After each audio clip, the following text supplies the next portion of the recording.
හිඳිලා යනවා කියලා. එතකොට මේ මහා සාගරයේම හිඳිලා ගිහිල්ලා සාගරයේ තියෙන ගැඹුරුම තැන පවා ගොබ් ඇටයක් පොගෝ ගන්නවා ජලය නැති ප්‍රමාණයට මහා සාගරයේ හිඳිලා යනවා.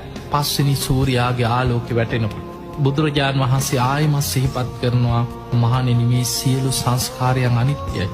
අප්‍රමාදීව ධර්මාවබෝධයට වීරිය වඩන්න. ඊළඟට ඔහොම කාලයක් ගිහිලා 6 වෙනි සූර්යාගේ ආලෝකයේ වැටෙනකොට මුළු පෘථුවියම දුම්දාන මට්ටමට පෘථුවියෙන්ම දුම්දාන්න පටන් ගන්නවා. ඔබ දන්නවා සාමාන්‍ය නිකන් හිතන්න මැටි වලඳක් රත් කරනකොට ගිනියම් වෙලා දුම්දාන්නේ යම්සේද.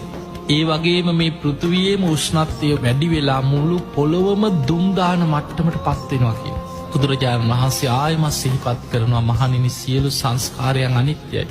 අප්‍රමාදීව ධර්මාවබෝධයටම වීරිය වඩන්න. 7 වෙනි සූර්යාගේ ආලෝකෙ වැටෙනකොට තවත් කාලයක් යනකොට